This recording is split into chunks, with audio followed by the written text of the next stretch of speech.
إن الله كان توابا أستغفر الله إن الله كان توابا أستغفر الله إن الله كان توابا أستغفر الله إن الله كان توابا أستغفر الله إن الله كان. أعوذ بالله السميع العليم من الشيطان الرجيم. بسم الله الرحمن الرحيم. وقال قرينه هذا ما لدي عتيد ألقيا في جهنم كل كفار عنيد مناع للخير معتد مريب الذي جعل مع الله إلها آخر فألقياه في العذاب الشديد قال قرينه ربنا ما أطغيته ولكن كان في ضلال بعيد قال لا تختصموا لدي وقد قدمت إليكم بالوعيد ما يبدل القول لدي وما أنا بظلام للعبيد يوم نقول لجهنم هل امتلأت وتقول هل من مزيد وأزلفت الجنة للمتقين غير بعيد هذا ما توعدون لكل أواب حفيظ من خشي الرحمن بالغيب وجاء بقلب منيب ادخلوها بسلام ذلك يوم الخلود لهم ما يشاءون فيها ولدينا مزيد صدق الله العظيم.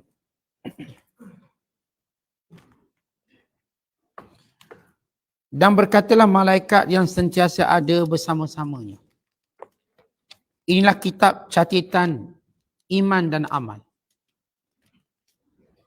Orang yang terletak dalam jagaanku siap sedia untuk dibicarakan.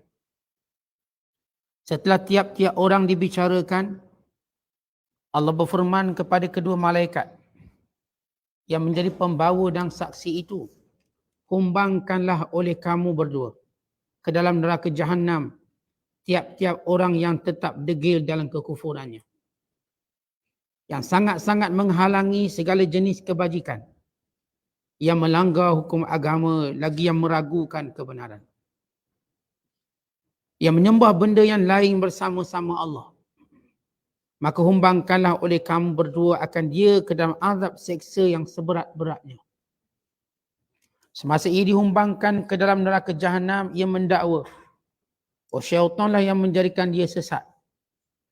Pada saat itu syaitan yang sentiasa menyertainya di dunia dahulu berkata, wahai Tuhan kami, aku tidak menyesatkannya, tetapi sememangnya dia sendiri berada dalam kesesatan yang jauh terpesong.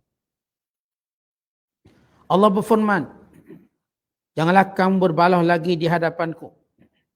Tidak ada gunanya berbalah pada masa aku membuat keputusan. Padahal kamu sedia mengetahui bahawa aku dahulu telah memberi amaran kepada kamu akan menyeksa orang-orang yang bersalah.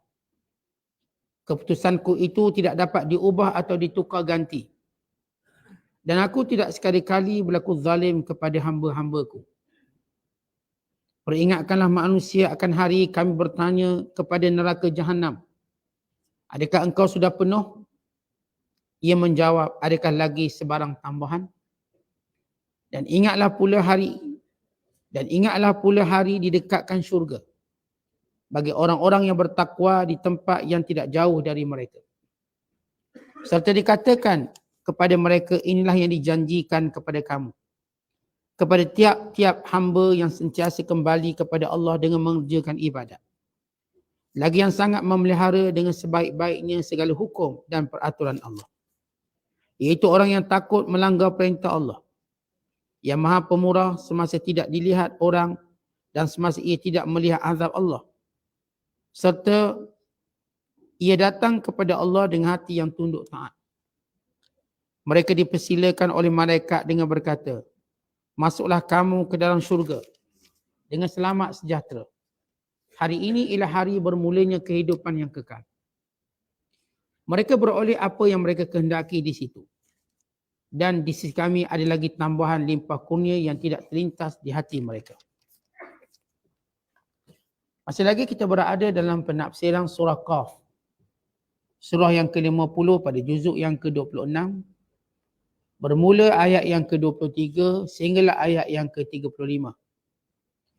Ayat-ayat yang kita bacakan ini menceritakan tentang dua golongan manusia. Satu golongan ahli neraka. Dan bagaimana bentuk azab keadaan mereka di hari akhirat kelak. Dan dialog ahli neraka dengan penyebab yang disangkakan sebagai penyebab utama. Dan juga ayat yang kita bacakan ini menceritakan tentang ahli syurga. Bagaimana keadaan ahli syurga yang dinamakan, yang disifatkan oleh Allah sebagai orang-orang yang bertakwa. Dan apakah sifat-sifat takwa dan sifat orang bertakwa sehingga mereka ini layak untuk dimasukkan ke dalam syurga dan rahmat Allah Subhanahu Wa Taala. Menikmati segala kesenangan abadi di dalam kenikmatan dan sentiasa mendapat redha dan keampunan Allah Subhanahu Wa Taala. Kata Allah Taala, wa qala qarinuhu, dan berkatalah qarinnya. Qarin di sini memberi maksud malaikat yang diperintahkan untuk mencatat segala amalannya, yang senantiasa bersama manusia. Malaikat ini berkata, wahai anak Adam, inilah buku catatanmu yang ada di sisiku tanpa ada penambahan atau pengurangan. Ini buku catatan yang aku tulis sepanjang kamu hidup. Sepanjang kamu menempa alam taklif, alam balik, sehinggalah hari kematian. Tidak satu pun terkurang apa yang aku tulis, tidak satu pun terlebih. Artinya tepat sebagaimana kamu buat. Yang dihadirkan pada hari ini. Sebagaimana kita jelaskan sebelum ini satu hadis. Bila Nabi SAW menceritakan bila mati seorang anak Adam, maka buku catatannya akan digantung di lehernya. Dan dimasukkan dia dalam kubur.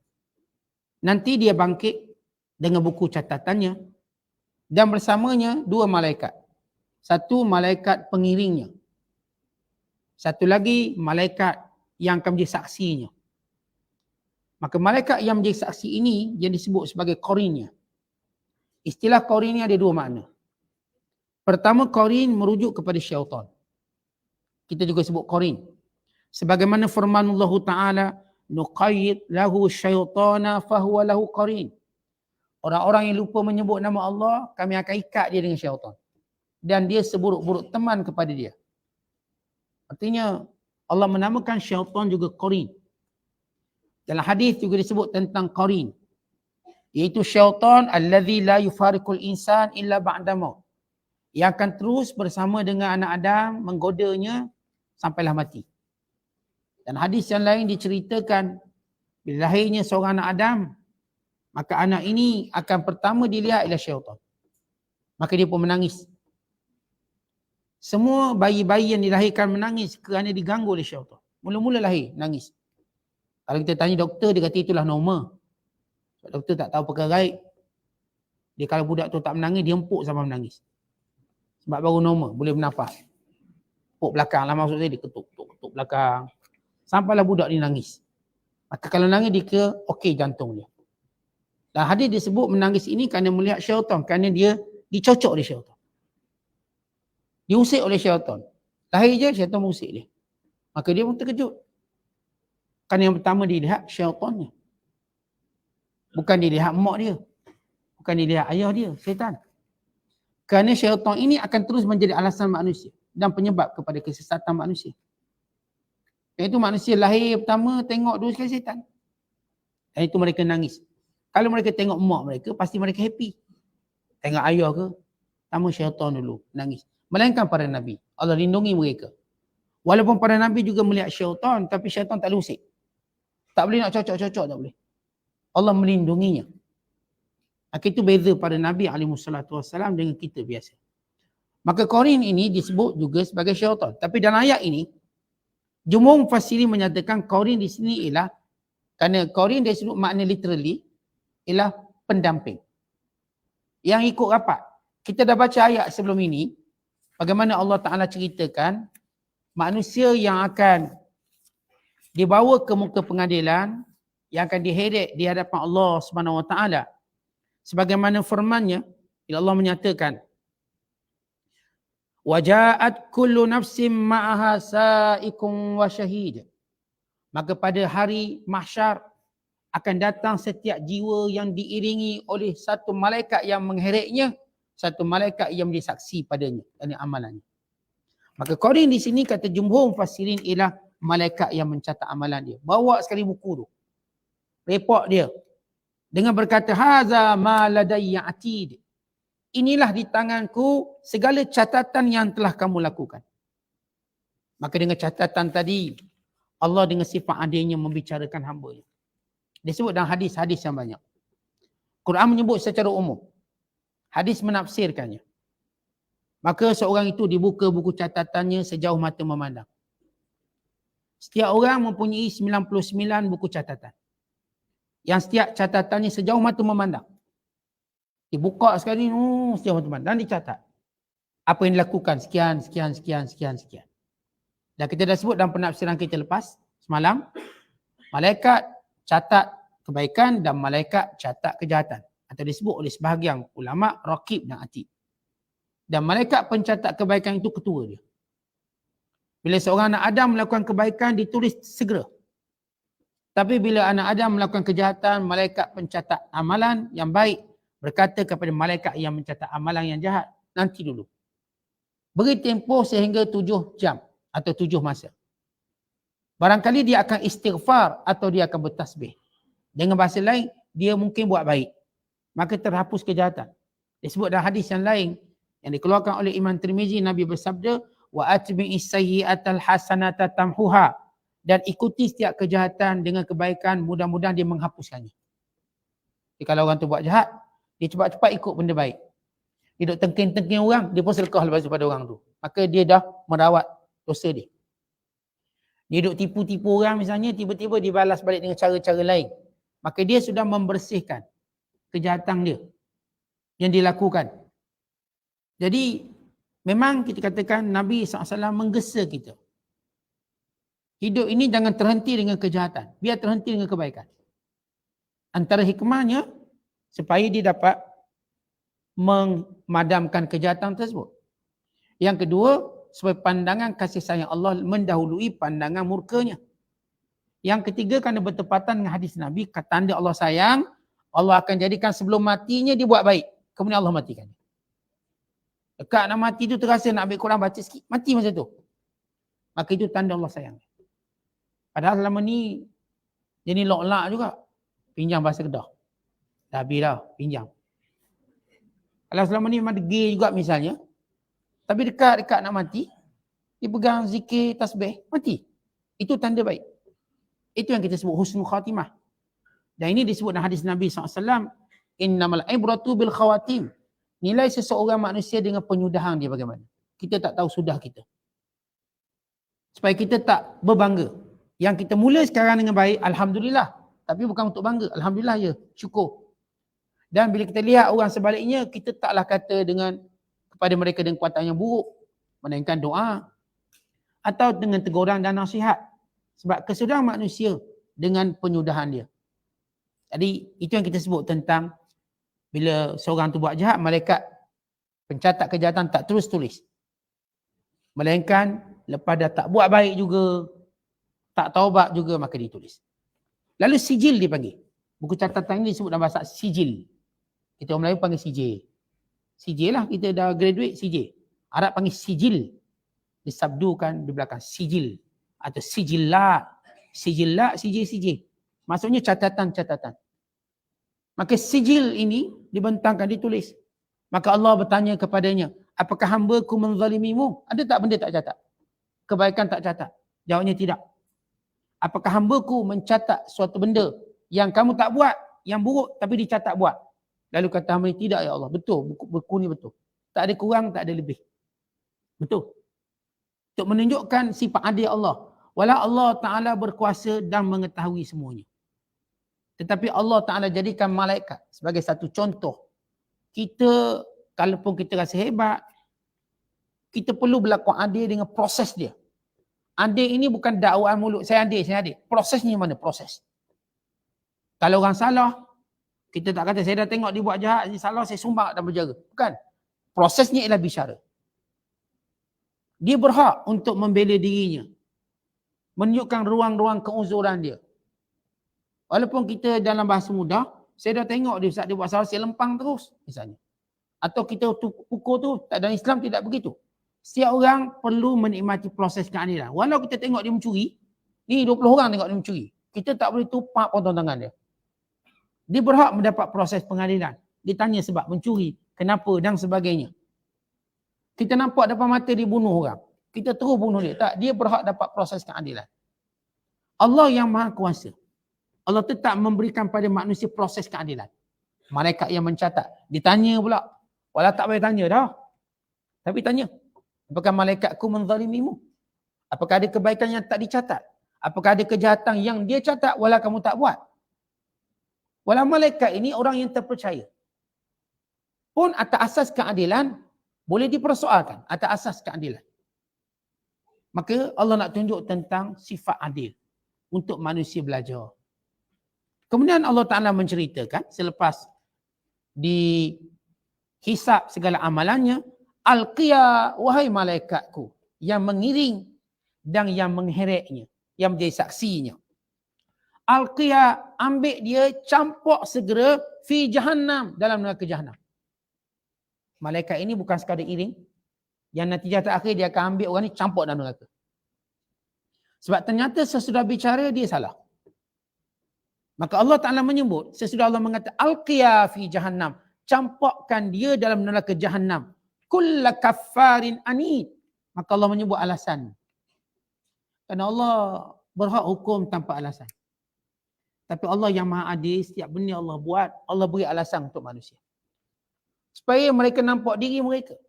Hatta tuan-tuan bila kita bicarakan tentang takdir. Takdir ni Allah yang melakukan mengikut kehendak Allah.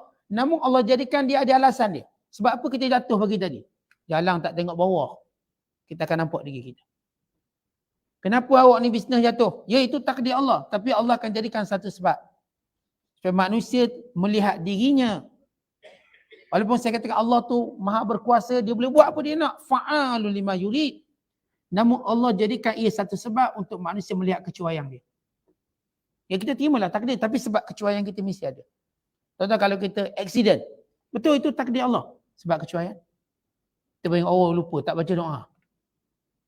Oh lupa, tayar tak tukar, brake tak tukar. Supaya manusia sentiasa baiki. Ya, takdir tunjukkan kekuasaan Allah mutlak. Tapi di sebalik takdir Allah, Allah beri kita manusia ilmu. Itu yang saya katakan Allah dalam mentakdirkan sesuatu dengan sifat adil dan bijaksana. Walaupun Allah tak perlu beri apa pun alasan pada kita. Macam kita bos kan. Kalau kita kata awak esok datang awal. Biasa pukul 8, esok 7.30. Kenapa? Sebab saya bos. Sebab saya bos awak datang. Kalau tak datang saya hentikan awak. Manusia memang boleh salah gunakan kuasa dia. Dia akan terus gunakan kuasa dia bos. Walau taklah bos sangat. Allah Ta'ala ini berkuasa penuh. Allah boleh arahkan manusia apa yang dia nak. Pun begitu Allah tetap berikan sebab. Sebab kita mati pun Allah beri sebab. Walau Allah dah beritahu manusia semua akan mati. Tapi untuk tenangkan manusia Allah beri dia sebab. Sehingga dia rasa memang dia layak mati. Kenapa sebab? Sebab saya dah tua. Patut saya mati tahun lepas dah Ustaz. Dia pun sendiri cakap macam tu. Sebab dia. Kenapa dia mati? Oh sebab dia ni cuai. Sebab tu mati. Sebab dia sekian-sekian. Maha suci Allah. Kuasa Allah. Bukan menjadikan sembrono atau Allah melakukannya secara zalim. Kerana Allah berfirman, وَمَا اللَّهُ يُرِيدُ ظُلْمًا لِلْعَالَمِينَ. Allah tidak pernah zalim pada hamba-Nya. Di antara gambaran Allah tidak zalim, Allah jadikan sesuatu ada sebab. ثُمَّ أَتْبَعَ سَبَبًا فَأَتْبَعَ سَبَبًا. Kemudian Allah jadikan setiap satu ada sebab. Kenapa? Nak tunjuk Allah tak zalim. Sebab tu kembali pada itu. Tapi asas akidah kita kena tahu, ini semua kuasa Allah. Itu asas akidah. Tapi saya katakan manusia ni kan dia ada soal jawab. Dia tak mungkin terima kalau orang kata ikut suka saya lah. Dia tak terima ayat tu. Kenapa awak buat macam ni? Suka saya lah. Tak boleh terima. Walaupun kita tahu dia ada kuasa penuh. Mesti nak tahu sebab. Sebab saya suka makanan ni contoh. Sebab saya, orang tu yang beritahu kena makan macam ni. Jadi kita pun ada sebab. Kerana manusia lagi tak ada sebab, dia tak aman. Dia tak akan aman. Mana sebab dia? Mana sebab? Ini cerita kerenah manusia. Kemudian kata Allah, kulla kaffarin, disebabkan mereka ini kufur. Kemudian Allah sebut perkataan anid. Ini bukan sekadar menolak kebenaran. Barangkali orang menolak kebenaran ini ada beberapa jenis manusia. Ada menolak kebenaran kerana dia tak tahu. Atau kerana tidak diperjelaskan dengan sempurna. Maka dia tolak. Maka ini tidak tercela kalau kita tolak sesuatu sebab kita belum dapat briefing yang betul. Tapi Allah menyebut peringkat mereka menolak ini kafarin anid. Anid maknanya degil, keras kepala. Dah jelas hujah. Saya ada sebut dalam Islam. Sebelum dihukum seseorang. Orang yang buat ajaran sesat, misal contoh. Maka kerajaan Islam akan panggil dan berhujah. Dan hujah yang diberikan sampai mereka tak boleh jawab. Sebagaimana pernah satu ketika ada seorang yang menyebarkan ajaran sesat. Pada zaman kerajaan Osmaniyah. Maka khalifah memanggilnya untuk debat dengan qadhi dia. Mufti dia. Debat. Tapi qadhi ini tak mampu berhujah untuk menundukkan orang yang buat ajaran salah ini. Khalifah tak nak hukum lagi. Sebab khalifah nak biar betul-betul dia tunduk dengan hujah ni yang salah. Akhirnya dibawa seorang lagi qadhi. Yang lebih alim. Dan menundukkannya dengan hujah. Dia tak jawab, mereka akan keras kepala. Barulah dihukum pancung. Itu kaedah Islam. Contoh ingat bila ajaran sesat, kita terus tangkap, dia akan dihujah dulu. Ini kalau ajaran sihak yang sesat, kalau dia kena tangkap, dia dihujah dulu. Berhujah dulu dengan dia. Walaupun kita betul terang lagi bersuluh sesat. Tak, kita nak tengok apa sumber yang dikata macam tu. Daripada mana sumber dia? Sehingga dia mengakui ini daripada ciptaan dia, hawa nafsu dia bukan sumber. Ketika itu kalau dia tolak juga baru dia sebut ani. Keras kepala. Kalau orang tak terima lagi tuan-tuan, jangan kata lagi dia keras kepala. Sebab hujah kita belum kuat. Hujahlah dulu hujah. Islam agama ilmu. Cukuplah Al-Quran ibu segala ilmu. Hatta Allah SWT bila perintahkan manusia beriman, Allah beri segala hujah. Apa sebab kena beriman? Walau tak perlu pun. Di Maha Suci Allah. Kerana supaya tiada lagi alasan manusia. Allah turunkan Rasul. Allah jadikan bagi Rasul itu pula pewarisnya para ulama. Biar hujah tu sampai. Allah jadikan dakwah pula wajib. Biar sampai.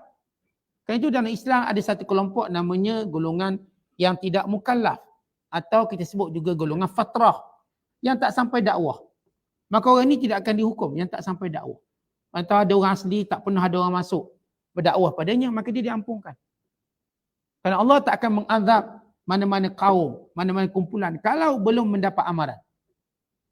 Wa ma kunna mu'adzibin hatta nab'asa rasula. Kami tak akan hukum mana-mana negeri sehingga kami hantar rasul. Kalau rasul tak sampai, sama ada rasul itu ialah nabi-nabi atau wakil rasul-rasul tak sampai dan dia tak tahu dan dia mati, maka dia diampunkan. Dia tak akan dihukum sebab tak sampai dakwah. Dan termasuk juga orang yang mungkin dia duduk dalam kelompok sampai dakwah tapi dia panca inderanya terhalang. Contoh dia pekak, dia buta. Macam mana nak sampai ilmu? Orang tu pekak. Kemudian buta. Sedangkan kita tahu tingkat ilmu itu ialah pendengaran dan penglihatan. Dan itu yang Allah selalu sebut dalam Al-Quran antara nikmat terbesar.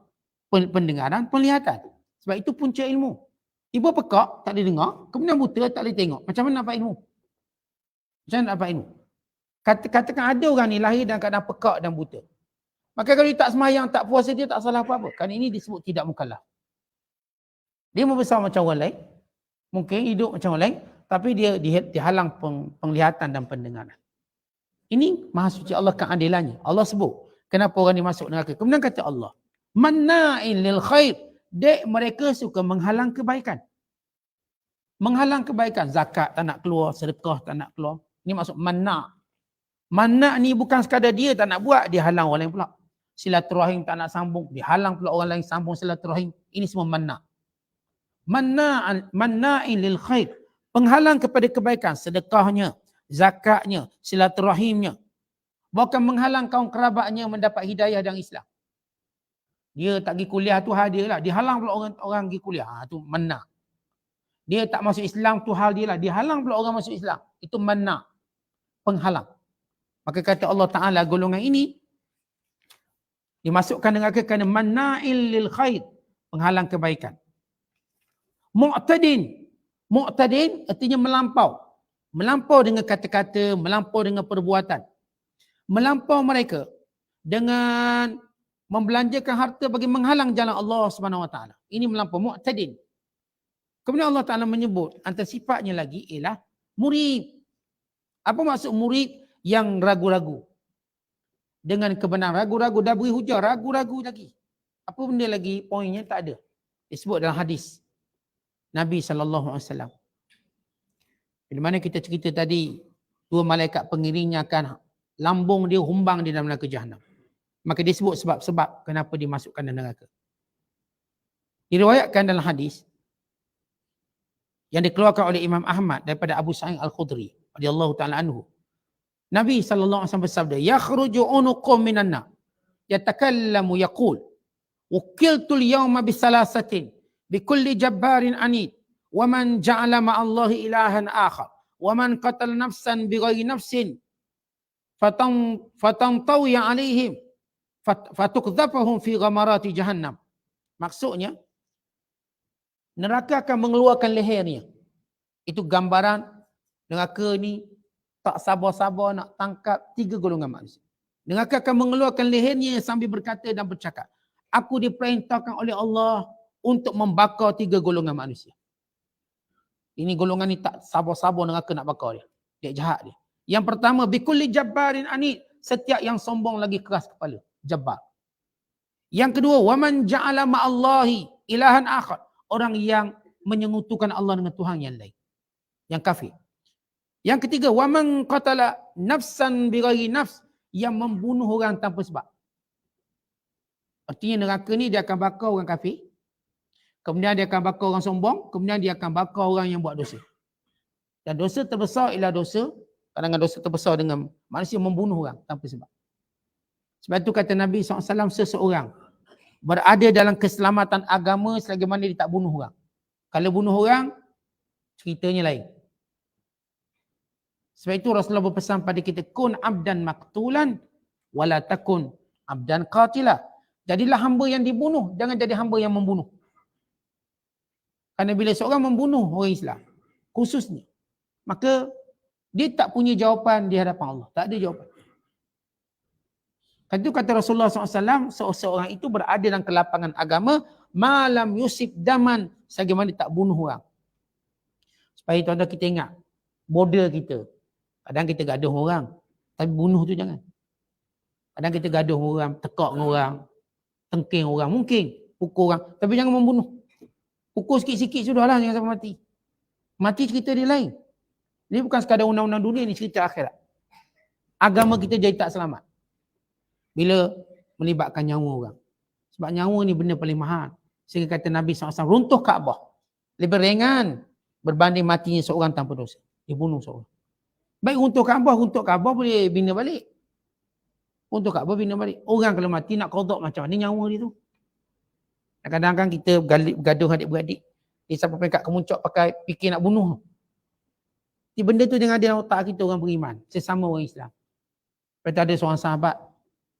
Bila berlaku konflik sama mereka, konflik, dia patahkan pedang dia. Kenapa? Sebab dia takut terlibat membunuh orang Islam. Patah pedang dia. Tak nak.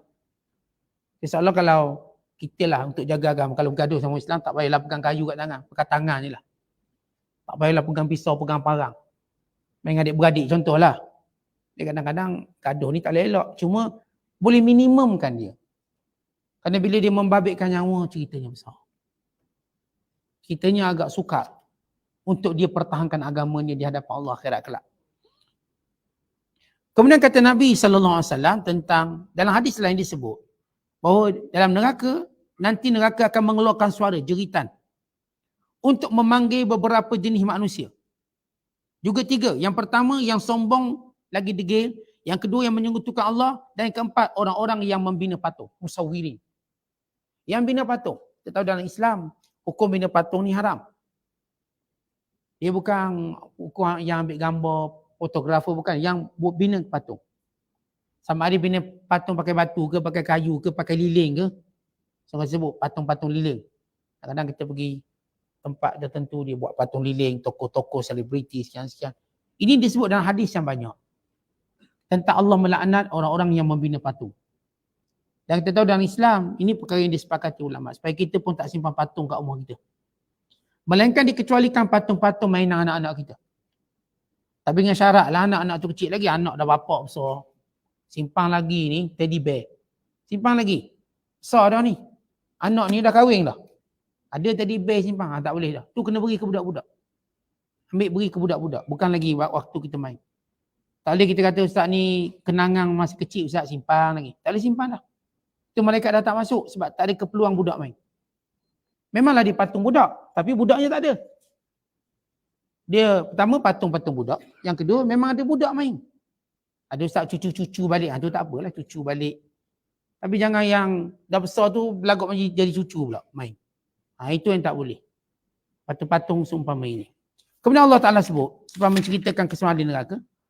Qala qarinuhu. Dan ahli neraka ini, bila dia dihumbang dalam neraka dan azab, qala qarinu, mereka kata, ya Allah, punca kami kufur, punca kami tak dengar kata kerana syaitan. Tak kisahlah, syaitan. Ya syaitan memang dia syaitan. Maka tak ada orang boleh gunakan orang lain sebagai punca dia salah. Tetap kerana Allah dah beri semua kelengkapan untuk kita tolak kejahatan. Tapi dalam keadaan terdesak, carilah salahnya. Lalu syaitan pun jawab. Allah cerita syaitan jawab. Qala qarinuhu, berkata syaitan. Iblis yang dituduh, yang disebut, diheret manusia akan sebab kenapa dia kufur, kenapa dia buat dosa. Rabbana, Tuhan kami. Ma'atraituhu, bukan aku sesatkan dia. Walakin kana fi dhalalin ba'id, tetapi memang dia dah sesat. Kita kena ingat dalam banyak ayat. Manusia cuba untuk mengheret syaitan sebagai sebab kuat untuk menyelamatkan mereka daripada azab. Tapi itu tidak akan bermanfaat. Kerana syaitan memang syaitan, Allah dah laknat dia, Allah dah janji neraka. Dan Allah dah pesan pada kita dalam banyak ayat, beratus ayat pesan pada kita. Jangan ikut syaitan. Bukan sekadar jangan ikut syaitan, jangan ikut jejak langkah syaitan. Wala tattabi'u khutuwatis syaitan. Bahkan Allah ingatkan, innama yuridu syaitan an yuqi'a bainakumul adawata wal baghdha. Syaitan kerja nak jadikan kamu berbala, bergaduh. Jauh daripada Allah, jauh daripada jalan Allah. Asy-syaitanu ya'idukumul faqra wa ya'murukum bil fahsya. Syaitan itu sentiasa menakut-nakutkan kamu dengan kefakiran bila kamu mentaati perintah Allah dan menyuruh kamu buat perkara-perkara keji. Itu memang syaitan kerja dia. Bila manusia buat maksiat, buat dosa, dia heret syaitan pada anggapan dia boleh selamat. Maka syaitan pun takut digandakan azab. Walaupun dia tahu dia kena azab, dia takut digandakan azab. Dia kata, Rabbana ma'atraituhu walakin kana fi dhalalin ba'id. Wahai Tuhan, aku tak sesatkan dia. Kami tak sesatkan dia. Tapi memang dia dah pilih jalan sesat. Dia dah pilih jalan sesat. Dia dah pilih jalan yang menyebabkan engkau murka. Qal, Allah berfirman, la takhtasimu ladai. Jangan gaduh lah. Tak payah berbalah.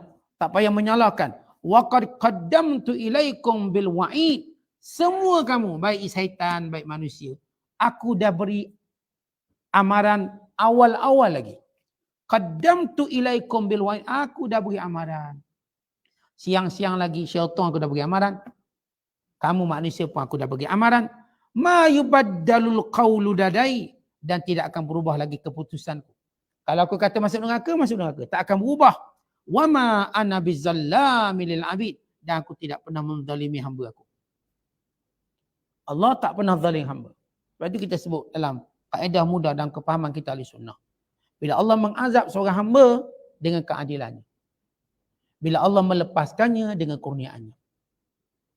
Apapun kepada Allah Ta'ala. Kalau Allah azab, itu tanda Allah adil. Sebab betul lah dia buat salah. Dan kalau Allah nak lepas, nak ampun, itu kurniaan Allah. Dan memang Allah berhak dengan kurniaannya. Sebab itu Allah tegaskan, aku tak pernah zalim hamba-Ku. Yauma naqulu li jahannam.